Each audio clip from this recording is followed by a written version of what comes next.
departure. These are actual businesses and these are businesses and individuals. Governor, also in the Journal, I couldn't help but read this article on Colorado Springs, which is maybe you need to go run for mayor of Colorado Springs when at the. I got enough on my hands, Joe. No, I know, but because at 4 years of this hammering and the money that's going to be spent to make you look like Simon Legree, it's going to be tough in 4 years. But apparently in Colorado Springs, the people in that city, they say the proper role of the government: paving streets, paying police and firefighters, and if there's anything left over, maybe a few parks. And that's all they voted for increased taxes for those reasons. When you've got so many entitlements that have built up over the years, you cannot take these away, Governor. You can't do it. Well, this is what we're going to do, Joe. We are putting forward this year and asking the legislature to put on the ballot a constitutional 2.5% cap on property tax increases in New Jersey.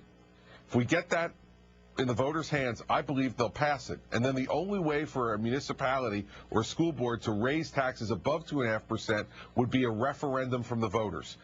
That's the kind of thing we need to do to rein in these entitlement costs, put it back in the hands of the voters and out of the hands of the politicians. But you're still running a risk, Governor. I mean, if the 2.5% cap doesn't pass, then you could be talking about a lot of citizens in the state of New Jersey that are going to be paying much higher taxes as a whole when you count up their property taxes, too, because the local municipalities will just raise the taxes at that level to cover the shortfall they're not getting from the state, right? Well, if their local municipalities do that, then they should vote those people out of office. But that is a real risk, right? No, I don't think it's a real risk, because I think people understand at the municipal level and the school board level that we simply will not be able to tolerate in New Jersey higher taxes. And I'll tell you something else, Becky. What we've done at the municipal level is to say there's a 4% statutory cap right now. If you try to raise taxes above that cap, for every $1 million you raise taxes above that cap, we're going to take $1 million in state aid away from you. Wow. We are not going to permit people to just put this on the backs of the local property taxpayers. We're going to try to fix it with a constitutional cap, and if we can't, we will use the tools of the governorship to enforce that discipline. And the voters are going to have to stand up and say, we're not going to take it. And I think that they're in that mood right now. I mean, Governor, this is like a metaphor for you can get all the way down to, I guess, a little borough in some faraway place, and you can go all the way up to Washington, to Congress with what we're dealing with. Do you think that your efforts are? Do you think that this will actually fly on a nationwide basis? Well, listen, I can't worry about a nationwide basis, Joe, but what I can say is this is what the people of the state of New Jersey elected me to do. I made it very clear last November: lower spending, smaller government, and lower taxes. And my opponent made the exact opposite argument, and I won an election that turned out not to be close. And so I'm going to keep faith with the people who voted for me. It doesn't mean it's not going to be tough, and nobody likes these cuts. I don't like these cuts. But in the end of the day, we have to do it. If we don't do it, we're going to be bankrupt state. I mean, look at it this way now, Joe. We have seen declining revenues in New Jersey every year for the last 3 years, despite the fact that we continue to raise taxes. Well, we know what's going on. People are leaving our state. They can't afford to live here anymore.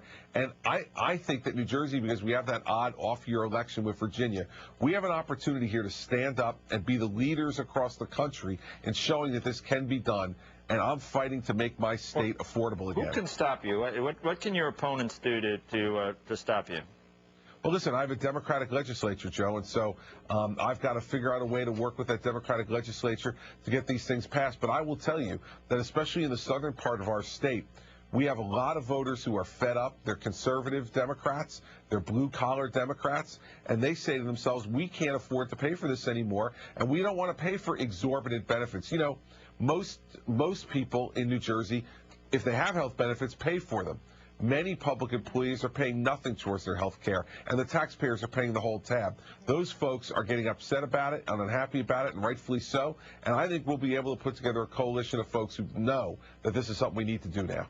Governor, this is Jim Paulson. I was just throwing something for controversy out. What do you worry about when you cut back right now, just emerging from a recession, that you could slow the expansion in your state relative to other states, and you may actually enhance flight risk? No, I really don't think that, because I think the flight is driven by the high tax rates. We have the highest property tax in America.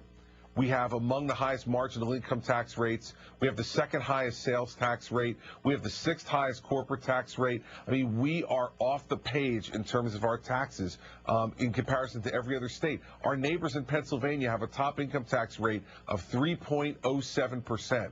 Our top tax rate is 9%. Wow. You know, you cannot compete even in the Northeast, given what we're doing. New York has a better tax situation now than we do. That never was the case in New Jersey. So I think the risk of continuing this is much greater than the risk of stopping it and turning it around. Where does it, I mean, that's a lot of money to raise. Is it just that 90 cents of every dollar just seems to fall through the cracks when a government tries to provide services? Where is it going? You can't possibly tax enough to cover all the. It seems like things just they don't go to where they're designed to go. Joe, there is some of that, and there's some fraud, waste, and abuse, and we're working hard to ferret that out. But I have to be honest with you, it's the rate of state spending over the last 20 years has grown nearly 16% a year. On what? Wow. On what? Mostly on aid to school districts and municipalities. And that's driven by raises like some of the teachers' unions are demanding now and getting of 4 and 5% a year in an economy where we have 1% inflation at best.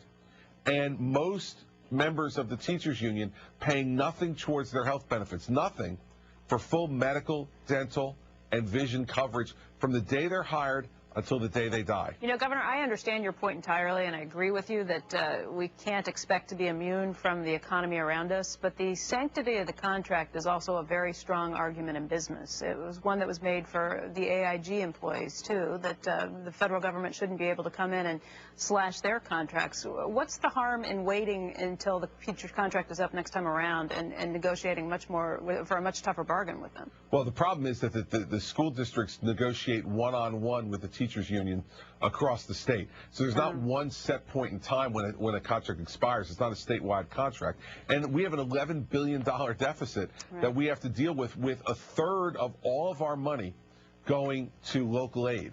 And so if you don't get at this local problem, Becky, you're never going to fix the problem. And school spending in New Jersey, K-12 spending, is going up over the last number of years, an average of $1.2 to $1.5 billion a year. We've had 3% in student enrollment growth in the last 8 years in our public school, but 16% increase in the hiring of teachers. Now, we cannot continue on this path. And again, I'm a product of the public schools in New Jersey. I grew up in New Jersey. I'm a public school graduate from Livingston High School. I love the public schools, but the fact of the matter is that there is excess there and there is greed there that we simply can't allow to go forward. Governor, thank you. We're out of time. We need to check back occasionally because we're moving here towards November. I'm just wondering whether this, there's a lot that needs to be taken care of, but the resolve fades. And, you won here, and, we had Brown in Massachusetts, but I got Paulson here telling me the economy is going to be so good by November that the left's going to do just fine in November. Well, listen, Joe, my resolve is going to stay the same as it always has been, which is I'm going to get my state spending under control so I can lower taxes and attract business back to New Jersey. I've got a 9.8% unemployment rate, above the national average. I got to get people back to work. Yeah, all right. So you're focused on Jersey. We're looking at everything else. I'm going to let Paulson respond to this right now. Governor, we appreciate your time this morning. Thank you very much, Joe. Becky, I appreciate it. Thanks, Governor. Do you care that I outed you on that? You don't care, do you?